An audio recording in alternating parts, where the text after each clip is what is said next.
We are now going to hear from the UK government, from the Right Honourable Anne-Marie Trevelyan, who I think is here.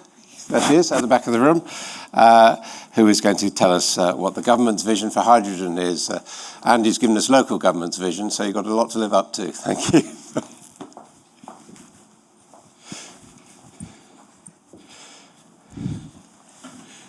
Adam, thank you. Andy, hello. Sorry I didn't have a chance to hear the vision from the West Midlands, but I hope that I can add to what you have all already heard this morning. It's a real pleasure to be here and have a chance to speak to you, a really important gathering, as we're on this incredibly crucial journey towards a thriving UK hydrogen economy.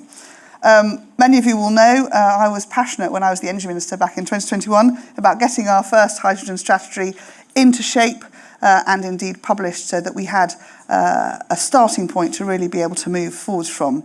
And it wasn't straightforward. Some of you will remember some of the challenges we had to really bring together this whole area of policy. But getting that published in 2021 gave us that bar for not only for us to follow, but also actually around the world, others to see as a good starting point from which to work. The government's been driving ambitious plans to boost our country's energy independence and, of course, reduce household bills for the long term, whilst maintaining that world-leading position that we've set in achieving net zero by 2050. So developing a low-carbon hydrogen sector is going to be a vital pillar of those plans for that cleaner, greener, more secure energy system. So with the potential to overcome some of the trickiest decarbonisation challenges we face, including our vital industrial sectors, low-carbon hydrogen presents huge economic opportunities. The reality is, of course, that in the face of Putin's illegal invasion of Ukraine, it also has a critical role to play in reducing our reliance on imports and increasing our energy security to a point where we won't ever be held to ransom again. So while I can't do it justice in just 15 minutes, I'm really excited to be able to talk a little more about the UK Hydrogen Strategy and share actually how far we've come since that first iteration back in 2021, while reflecting on the challenges and the opportunities that we face as we turn those ambitions into reality. It's clear that we can only address these challenges and embrace the opportunities by working in close collaboration with industry. And, interesting to hear those last few words of Andy's. Actually, the challenge is that this is very much with and from the private sector that delivery will occur. So it's lovely to see so many of you, a diverse audience of those vital stakeholders here. Thank you for joining. Your voices and your commitment to the hydrogen agenda have certainly been critical to progress to date and indeed will be so as we move forwards. Delivering those first green and indeed blue low carbon hydrogen production plants, building the supply chains, developing the transport and storage infrastructure, bringing forwards demand and unlocking that private sector investment across the UK. Those are all the issues that we in government are acutely focused on and indeed have been since we published that hydrogen strategy. But so where are we right now? Well, last year we doubled our ambition, which had in that first strategy a 5 gigawatt challenge for delivery. We now want to set that at 10 gigawatts of low carbon hydrogen production capacity by 2030. So at least half of this will come from electrolytic green hydrogen, drawing on the scale up of UK offshore wind and of course other renewables and new nuclear power generation.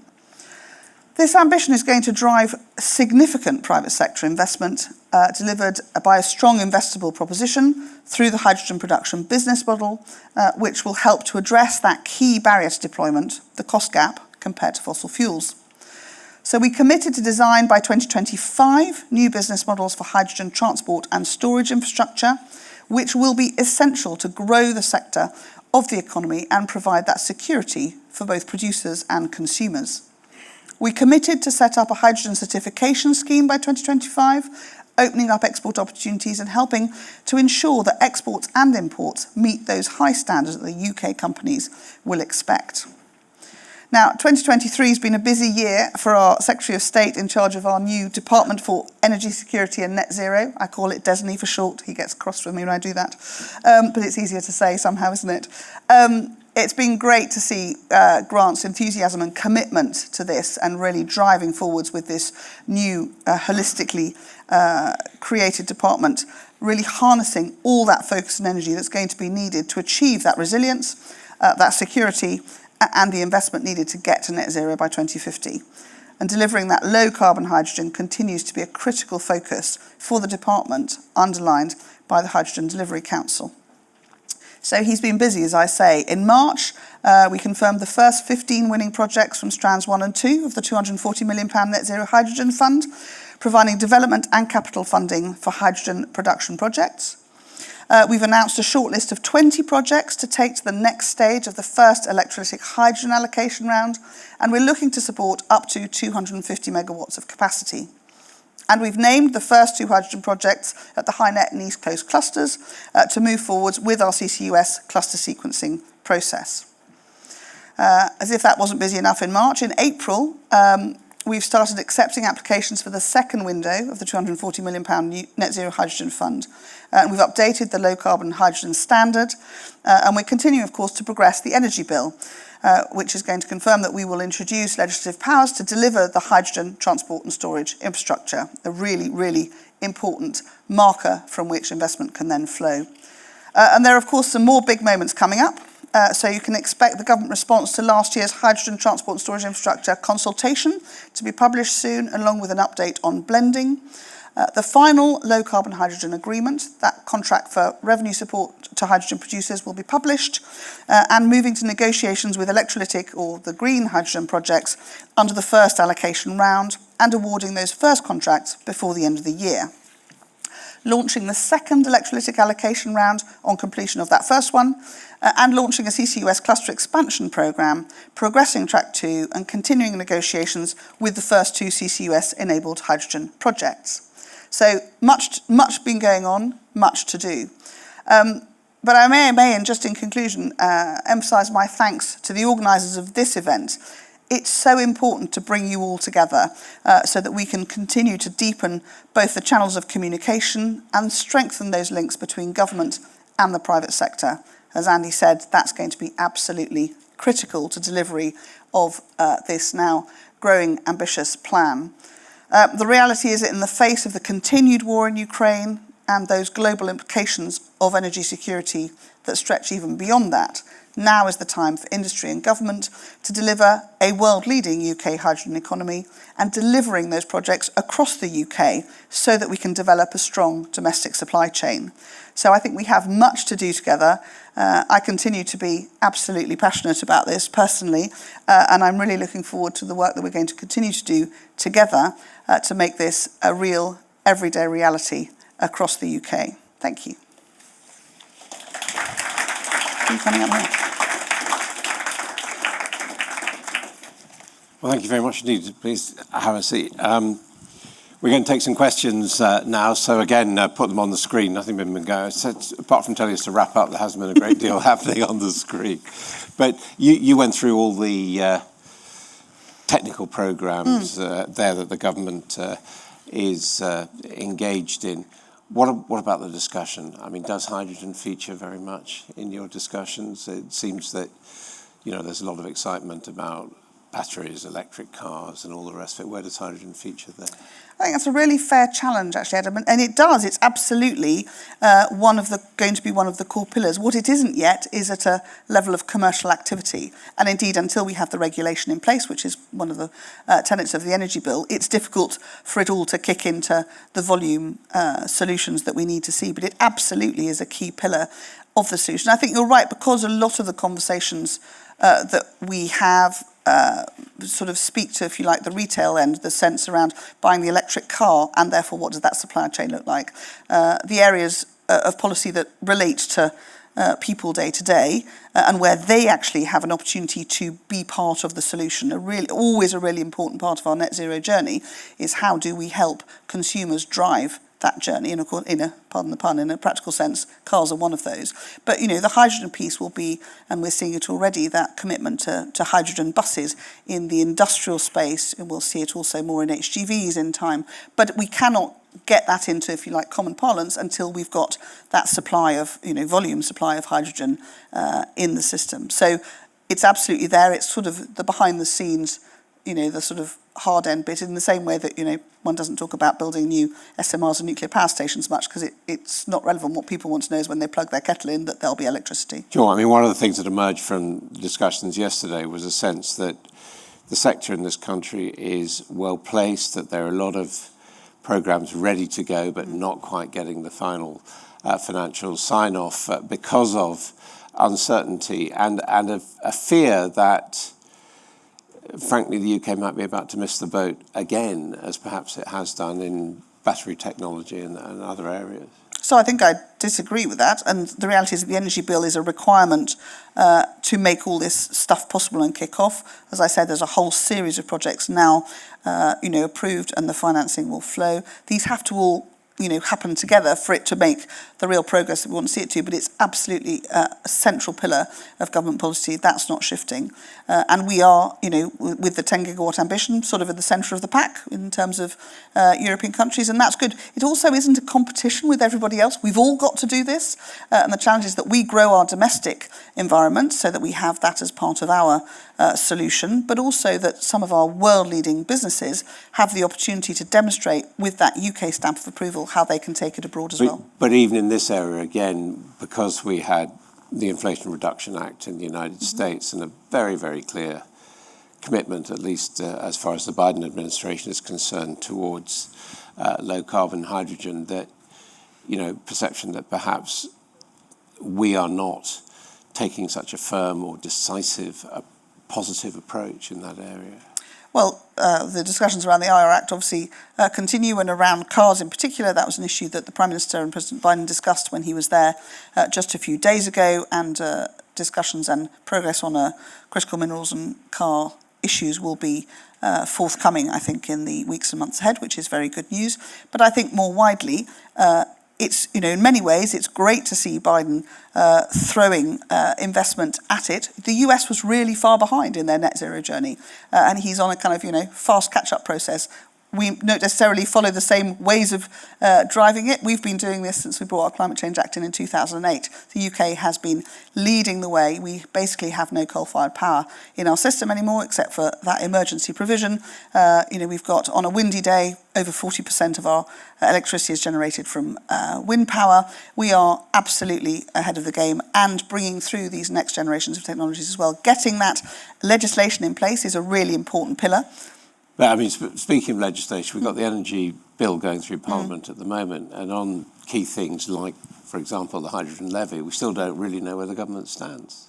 So I would be the wrong person to try and give you the detail on it, but I know that it absolutely remains part of the plan and part of Grant Shapps', if you like, toolkit to be able to move that forward. So that will be progressing in due course now that it's coming into committee. There will be a hydrogen levy rather than being dropped. That's the plan.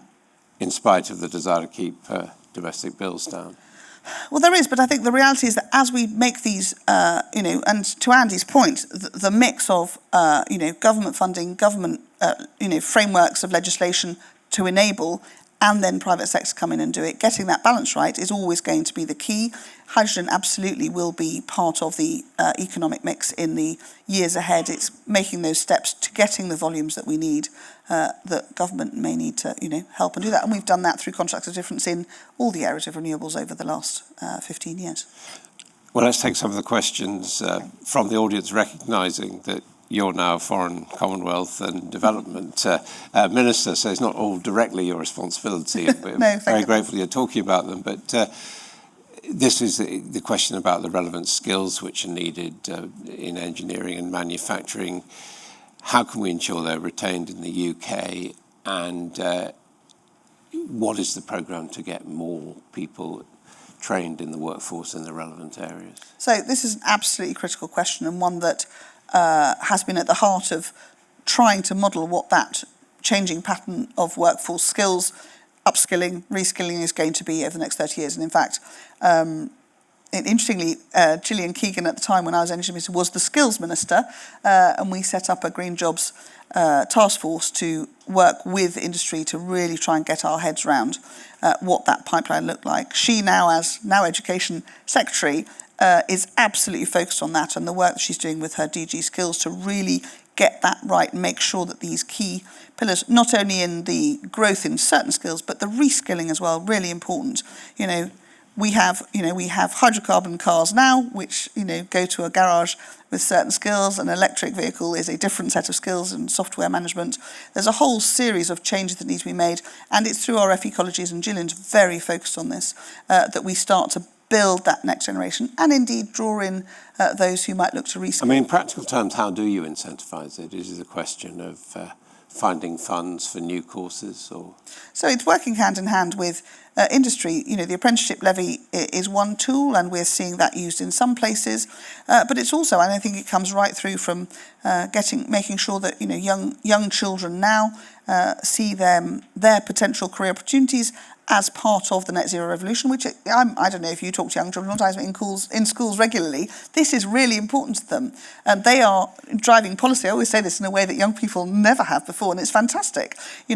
Demanding that all politicians around the world get ahead of the net zero challenge so that we can stop, toxifying our planet. And it's a really important piece. They also need to see that pathway to being part of whatever bit of that work, ecology, arena they're in, where they live or where they might want to build that. So it continues to be something that's right at the heart of Gillian's agenda, making sure that skills that meet the challenges for every part of this sector, and more widely when the Prime Minister talks about his ambition for UK to be a science superpower. Again, a whole series of STEM skills where we need to grow those and work with our universities. I'm working very closely with North East universities on that, for instance. It's a huge piece of work, and one that is a generation's worth of work. a couple of questions now relating particularly to transport. Do you feel that we here in the UK are in need of catching up with the developments of hydrogen internal combustion engines, and do we need to put them on our list as zero emission? So again, this is part of the journey, and some of the Energy Bill regulations help us move along in this next stage. What's been set in the 2030-2035 framework is net zero emissions vehicles. People often think EV stands for electric vehicles. It doesn't. It's net zero emissions vehicles. And that means that as technologies develop, many will be battery, of course they will, electric, but actually the hydrogen combustion. So what, the intention is to include them in... Well, it's not a matter of including, it's a matter of not excluding. What we're saying is the challenge will be a net zero emissions vehicle. So if that's what engineers and technologists move forward. Then comes how the regulators define that. Precisely, but that isn't defined yet. The ambition and the very clear marker has been set, and that indeed is what has driven a lot of the real pace of change in our very extensive and impressive automotive. Let's be clear, industry. there's a lot of lobbying goes on in this area, and there are opponents of hydrogen internal combustion engines who have their own axes to grind, aren't they? So, as ever, government has always been agnostic in that space, but really importantly, driving the electric vehicle revolution was a first critical path, because that is one, in order to stop having a diesel or petrol filled car, you needed to move to building those electric vehicles. And so the gigafactory commitments that the government's made, and those are now starting to come through, are all part of that to help the automotive industry, which isn't only for us. We have an enormous export market for our automotive to sustain those jobs in really key sectors around the country. Now there's a question about obviously about EV recharging facilities around the country, but there's also a big question about hydrogen refueling stations that other countries, Germany, one example here, has over 100 in the UK. They're in single figures. What can you do about that, or perhaps you don't want to? So I think to the point is there isn't the volume yet in order to see it moving into that wider market. There's obviously something going on in Germany. But as it does in the heavy industrial side, we're seeing that, and hydrogen, of course, is used in feedstocks already. So we have an industrial hydrogen kind of ecosystem already. But taking it to that next level of refueling stations as HGVs start to perhaps have, the different types of hydrogen-fueled engine and so on. I think the private sector will bring that into joy. What we need, to Robert's point, is the regulation around it so that everyone can get on, and that's, of course, what we're trying to permit it. It's a regulatory problem. To permit it so that, there is the framework to do it. I think what we'll see is very interesting when you talk to, for instance, councils who are bringing in hydrogen buses as a, cohort, and there's a number now taking that on, where you have, a place where you refuel, the bus goes in and out, comes back and forward in a traditional sense. I think we'll see that again as HGVs move into that mix with hydrogen, to have probably single large, hydrogen refueling stations in each community. But we aren't there yet because we don't have the volume of production. So we're in that upcycle of getting the regulation in place, allowing the volumes to grow, using that. So obviously we have the chance to do blue hydrogen quickly, but we have the CCUS option, but also the opportunity to harness all that offshore wind to create green hydrogen in due course. Okay, now we've got someone in the audience from HyNet who wants to ask a question. There they are. Just wait for the microphone, please. Thank you ever so much, and thank you, Minister. Having been driven by you in a hydrogen car 2 years ago, one of Cadent's vehicles, so thank you, really good. So I guess my question is about underlying infrastructure. That is how we're going to unlock the volumes. Yeah, and in particular, I guess I've got two things. I know you're not in the energy department, but things for you to take back. So one is that hydrogen transport and infrastructure is what unlocks things. It connects multiple users with multiple producers, and it actually brings the cost down for government, because you've got more producers want to connect to a pipeline because they can get there. Yeah. Brilliant that we've got the energy bill going through to unlock the business model by 2025. What about projects that are already in flight that, I'll be honest, are about to pause for 2.5 years to wait till the end of 2025? Are there ways we can unlock some intermediary ways to keep those projects driving forward? Because I think it's in our interest. That's one. And the other one is the clusters have got to reach an FID decision as early as possible next year.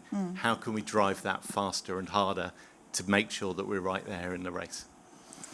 So I think to your first point, I'll take that back. I think that's a very, very fair question, and I can't give you the answer because I'm not in the heart of the department, but I'll take that back to Grant Shapps and say to them, I'm sure you are, making your voices heard through the Hydrogen Council team and so on.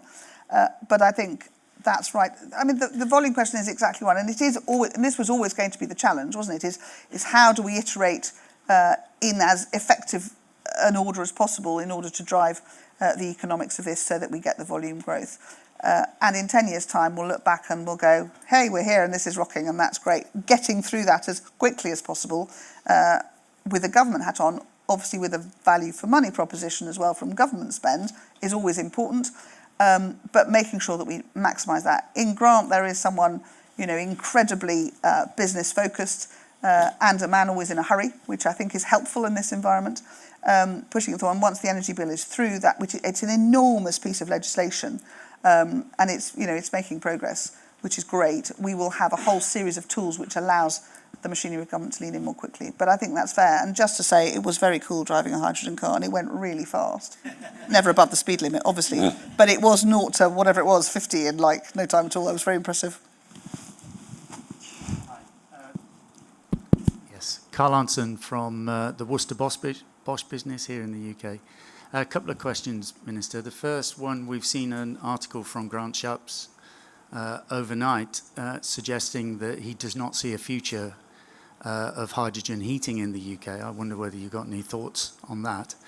And then secondly, within the energy bill, there's a clean heat market mechanism being consulted on. In fact, the consultation has just closed, which would impose quite draconian fines on us for not selling certain quantities of heat pumps. I wonder whether you've got any comments on that point as well.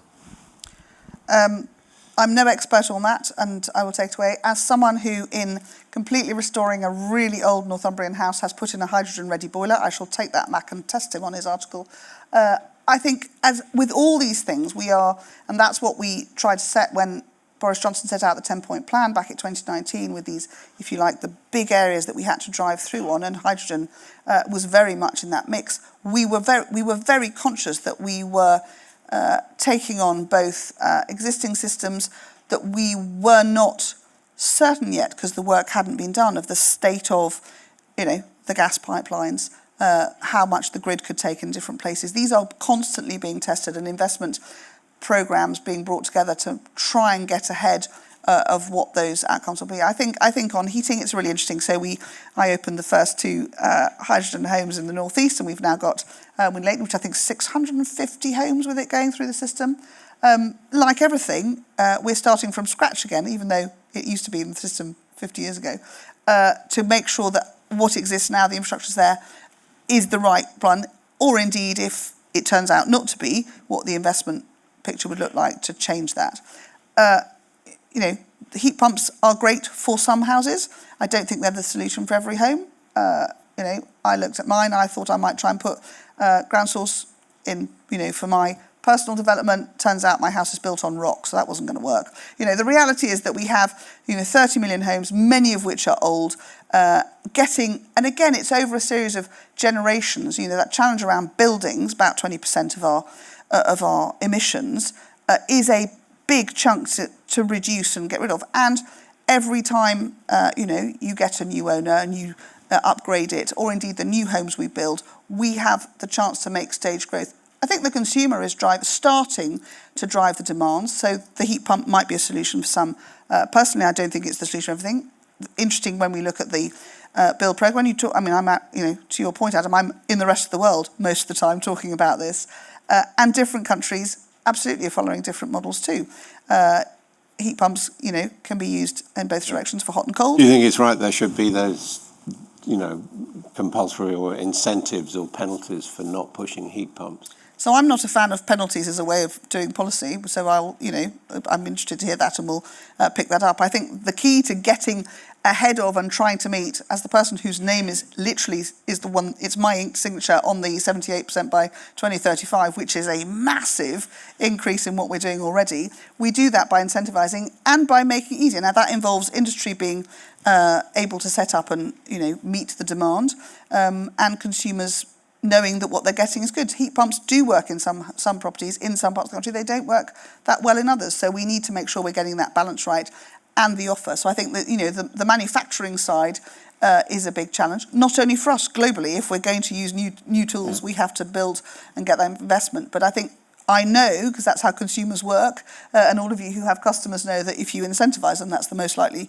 and most effective way to get them to change their habits and move to the new methods. I mean, you're making clear you're expressing your personal opinion from your own experience. Yeah. But are you a bit puzzled by that comment from the Energy Security Secretary, that he didn't see a significant role for hydrogen in home heating? Seems strange.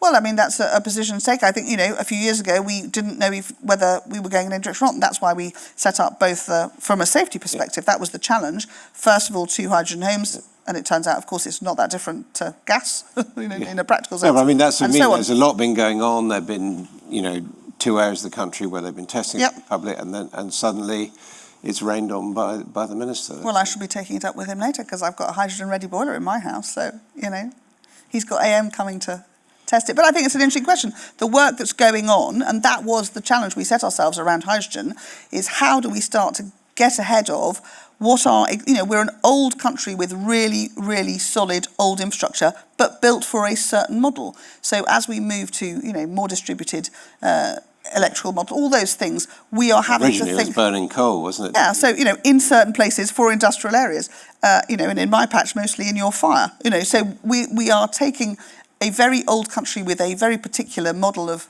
house build, road frameworks, where industry is, on a journey to a whole different energy picture. So these are iterative, and we have to be comfortable with that, pushing forwards, bringing, changing the frameworks. Investable money has gone green in the most incredible way. Boardrooms are absolutely wanting to invest in clean energy solutions, which is fantastic and critically important. And government has to, on a steady rhythm, make sure that we bring the right both incentives in financial terms, but also regulation to allow business to crack on, because that's what, as Annie said, will be the solution to this. The government did commission the report from the Hydrogen Champion, who was here yesterday. But there are a lot of other reports out there that are often cited as independent reports. which frankly aren't very independent. Is it not ever thus? Yeah, no, quite often. No, I just wonder whether there needs to be, another look at this whole question of home heating, because it very much does, it obviously concerns everybody. It's a major consumer concern, and it, perhaps we are being a bit casual about it. I mean, you're not, but overall. Well, there's two things. We couldn't do it now because we don't have the quantum of hydrogen, so we've got to build that. Yeah. We've got to solve that. Do we want to build new? If we're building, a new community, a new town, whatever, would we put gas networks in, or would we say there'll be electrification? These are choices rather than necessarily limitations. At the moment, we're still in the, all tools are here to help us meet that challenge, which our children demand of us, which is please stop polluting our planet. So we have to keep that at the forefront of minds, making sure that we provide the opportunities for investment to solve them. I mean, a question about grid connections and the rest of it, but I mean, where do you see the UK's supplies of hopefully clean hydrogen coming from? Well, so we've started obviously with the industrial clusters, and set them running, and some HyNet obviously is one incredible leadership from those arenas to really try and think what that model looks like, and I think that's obviously the first part. I mean, HyNet's an interesting one because it's others are available. Am I supposed to say that? But it's a really interesting model because they've effectively sort of created a closed ecosystem. There's a lot of people in it, a lot of industry. But to say, could we do this as effectively a regional network? So I think that's a really interesting model. On the East Coast cluster, it's a different model, but a huge area drawing in enormous high energy industries to think differently and be able to use carbon capture and storage out in that part of the sea. But the connections that reach to the rest of the country are going to be different from place to place. I mean, the national grid is the first to say this is incredibly challenging, and we don't yet know what the mix will look like. So we are, as I always say, we're doing this iteratively, and we need to think about. So we've taken the challenge to take on the high energy intensity industries first, because that's where a huge amount of the pollution was coming from. Help them to decarbonise. In doing that, we are creating these new sources in volume of all sorts of power, but those technologies around, big battery storage and how we might harness that, we're not there yet in the technologies, but it's coming, and it's coming really fast. We see the investments in British Volt in Northumberland. Again, that's going to be a whole nother generation of battery that didn't go so investment. well. Well, there's a new owner, and they're moving on a US-Australian investor, and huge amounts of investment. You think it's going to happen? Yes, I do, because the inward investment coming into the UK knows that we are absolutely committed to this, and the government will continue to drive forwards and enable those private investments to find those solutions. And then what I want to see, and as a former trade secretary, I'm biased, be able to take that UK solutions out to the rest of the world, because the rest of the world is really still struggling with this. We may not be perfect, we may not be there yet, but the rest of the world has got to tackle this too. And I think we have a really important responsibility, actually, to demonstrate how it works here in our very complex and very established systems, and help other countries to get ahead of the challenge too. Now, a question here that does relate to your current governmental hat as Minister for the Asia Pacific. We had a very interesting presentation here yesterday by the Agent General for Western Australia, talking about Western Australia's ambitions to be an exporter of clean hydrogen, or at any rate, and ammonia. And he was saying his main customers are going to be in Asia. Mm-hmm. I mean, do you see with hydrogen globally a kind of repeat of the hydrocarbon competitions and trade patterns? I don't think it's unreasonable to think that's probably what some of the flows will look like, notwithstanding the contested waterway challenges that we are having to consider and work on. But I was in Western Australia just a few weeks ago, and it is fascinating. So the Pilbara port up in the north ships 600 million tonnes of iron ore to China, mostly at the moment. The coal plants on the east coast ship similar vast quantities of coal, conscious that those are going to change. They're looking to build. It's vast. Western Australia is just vast. Enormous solar plants, from which point, what do they do with all that lovely clean energy? And they have every opportunity to turn what is presently, old school fossil fuel flows into clean energy ones. And I think that's where we'll see the shift change in those volumes, where you can start to, as a nation, pick any Indo-Pacific country you like, start to make the change. You've got to have that supply, that reliable supply to be able to make the change. He was actually hinting very diplomatically, because he is a diplomat, that perhaps both British business and investment and British government have been a bit slow in forming relations with Western Australia about hydrogen, in particular because Europeans, he argued, have been ahead, and the Japanese are ahead, and that we've been a bit dilatory. What do you think? Well, I disagree. As the Secretary of State who delivered the Australia FTA, which has the most incredible environment chapter in it, Australia had never done anything like that with anyone else. That's driving, and we are now seeing a lot of investment across Australia, UK, and in both directions. There's a huge amount of Australian investment into the UK because they think we are leading the way, and they want to build those technologies here and then be able to reinvest them back in Australia. But these are, we have freed up and given the tools for the private sector to come in and build those relationships. Really interesting when I was there around lithium, obviously the critical minerals piece, for which Australia has an important role to play.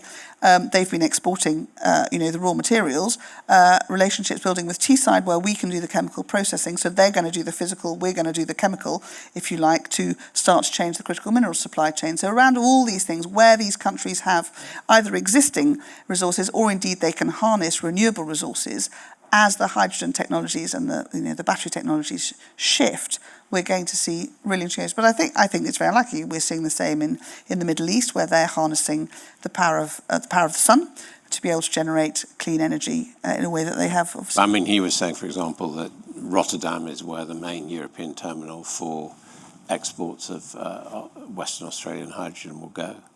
And that's a very sensible piece. Many European countries don't have offshore wind capacity by definition. They don't have a coastline. So we'll need less, do you think? Well, no, I think we will. Well, we will. I think probably end up being an exporter too. There's a sense at the moment that somehow it's either or. We need a enormous amount of these clean energies to be able to meet the challenge. Every country has different abilities to generate their own, or indeed will need to import it. What we want to do, and I think what the war in Ukraine has demonstrated, is we've got to build a resilient and reliable set of patterns which can give assurance to countries. Germany obviously was one where they had developed a reliance on one source for their gas and suddenly had to turn it off. So we've got to build the new routes which will provide that resilience for clean energy in the way that we hadn't done perhaps for our fossil fuels.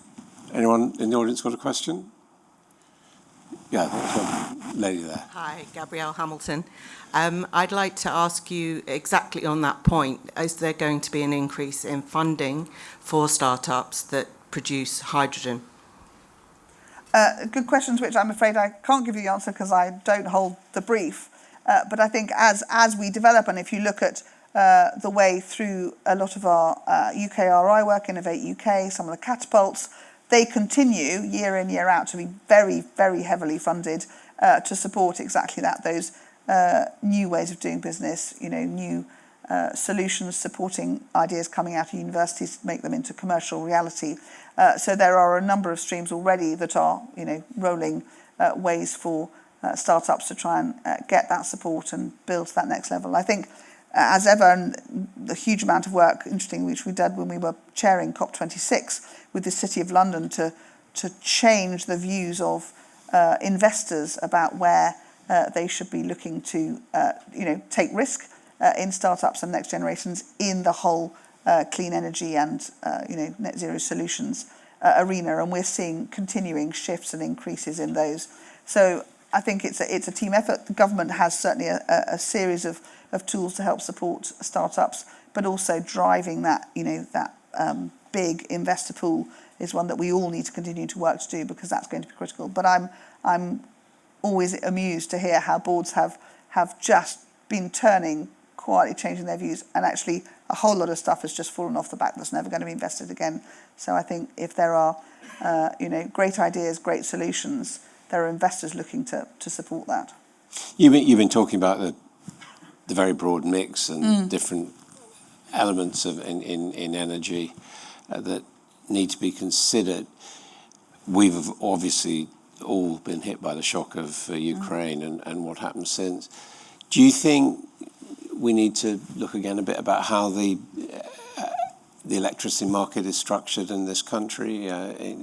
For example, this question here, do we need to decouple domestic energy prices from the gas price, for example? So I'm not on top of the detail, but that's exactly what Grant Shapps is doing in that arena, exactly to answer that challenge, which is the way our system was set up was fine in a stable market, but destabilised markets and huge gas price spikes demonstrated that it didn't hang together as easily as it should, and there's a big piece of work going on exactly on how to set that into a new framework. But I think the great challenge is, of course, to build domestic resilience, both in terms of meeting our own clean energy needs, but making sure that we have strong relationships and strong import and export relationships with those who we can rely on. I mean, it was extraordinary to watch, when Germany suddenly had to find a way to, come away from, was it 40% of their energy coming from, Russian gas, how the rest of the world helped. But, we turned ports around where, ports were importers, they became exporters. We found ships that we could give them, tankers sitting off the coast. It was an extraordinary effort. It was amazing to watch everyone, waiting to help. But we need to be thinking further ahead and not assume that these markets can remain stable, and we all have to become more resilient, which is a huge puzzle change. It is a huge puzzle change, but it has never been more focused on than now. And actually, one of the reasons why we created the Department of Energy Security and Net Zero is exactly that, to make sure that the whole of government is thinking coherently about that. And is that idea, obviously to a certain amount, it's more independence, but where does international cooperation of the sort you just talked about, where's that going to come into it? Well, so that's critical to success because every country is different, as I say, and they've got a different mix. The use of interconnectors, that shared resource, and also maximising the resource. So if we've got plenty, but we can produce more, how do we make sure that another country can access it so that the prices obviously stay low and we are more efficient in our use of energy? One of the things always is if we can use less energy by being more energy efficient, that is also a good thing. So there's all these strands going on together to draw together. But those strong relationships and, what we do in the FCDO is making sure that we build those, and where we know there's a country who wants to have a close relationship with the UK or indeed in a multilateral relationship, that's absolutely the heart of what we're doing too. And obviously we're not in the EU, so within our neighbouring community, I mean, what are the sort of mechanisms for that type of... So an interconnector doesn't go, oh look, it's the Netherlands, it's the EU, it goes, it's the Netherlands. So those relationships are country by country, and we are all working incredibly closely together I'm not getting to the Brexit rows. I'm just saying... We've done many of those over the years. I'm just saying, is there a forum?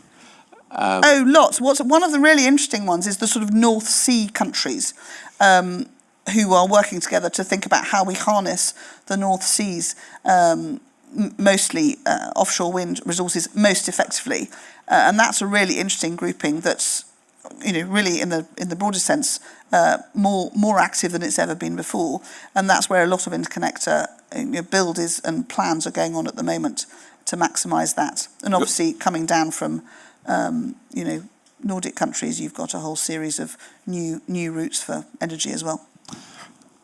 Got time for one more question if anyone in the audience has one. Well, if not, I'll broaden out from this question, which is about... sorry. A slightly hard one for you, Minister, but perhaps to take back to Cabinet. Jonathan Skirlaw, I represent the agricultural sector. The Treasury seems rather reluctant to commit itself to a response to Biden's Inflation Reduction Act. I think the Chancellor has said he was going to wait until he saw what the rest of Europe was doing before the UK would actually commit to any kind of strategy. I wonder if you would care to comment on that, although clearly that is something more for discussion at the Cabinet table. I was going to say, no politician is ever willing to comment on anything from the Treasury. That's like a golden rule, because it's the Treasury. But so interestingly, I mean, when the Prime Minister was over with Biden just a few days ago, this was an important area of discussion, and in specific sectors there are plans to work together and make progress. And, you know, the message from all European countries is, you know, we want to be working with allies, and where we're looking to do things to make ourselves more resilient, as well as develop these new technologies, we need to be working together, and those conversations are ongoing. And I have no doubt that the Treasury over the summer, now that the PM has been and set out where our concerns were, be continuing to do that. Those are conversations, and we're having them with our European friends and neighbours as well, to make sure that we think about. The point of it is to create more resilience and, you know, indeed diversify supply chain risk. So, you know, those are issues that we're all working on together. So I think those will be ongoing over the summer, but we are very much in full conversation at lots of levels. Yes, you know, as ever, you wouldn't be surprised to hear that. Oh, final question to you, which is really sort of turning the tables around a bit. I mean, you're clearly an enthusiast for the hydrogen sector. I am. And what Did I give that away? What hydrogen can contribute. What do you think that, from the other side, hydrogen should be looking for, reasonable to look for from government? What's its best expectations now to help the sector grow? So I think, you know, having set that hydrogen strategy in motion and now iterating as we start to see what's possible, where investment is coming into the private sector, that continuing relationship, and always, and I mean, politicians will always say this, please use the tools there, something like the Hydrogen Council and others, to really make sure that government understands where industry is at. I think that's all. This is going at such pace across the world. Make sure that we're there. We want to be at the forefront of enabling through legislation, through financial flows, that, you know, we can get our own hydrogen sector up and running and effective. And, you know, if you look at the numbers in our plans, you know, it's 10 gigawatt by 2030, but we know that once it's established, we'll be able to see that growth. That will be enabled by private sector investment and government frameworks. So keep talking to us, make sure that we're on it. I say that because it'll be Grant you'll have to go and, you know, shout at, not me, but you're always welcome to shout at me as well. I think it's really important to that conscious always that the challenge for business, bright ideas, see the possibilities, can't get your business case through your board unless there's some commitment that government is clearly going in the right direction. I hope we are absolutely clear, and the energy bill is another big anchor in the ground, that this government is 100% committed to the net zero challenge we've set ourselves, our children have set us, and that we need to do so that the rest of the world can crack on too. We're not the big polluters, but we do have the skills, the capacity, and the investment to really lead the way in this. So hold our feet to the fire, make sure that we are continuing to push forwards on this. And you've always got me as an advocate for hydrogen. Anne-Marie Trevelyan, thank you very much indeed. I think that was a very, very informative session. We are very grateful. Thank Pleasure. you. Thank you.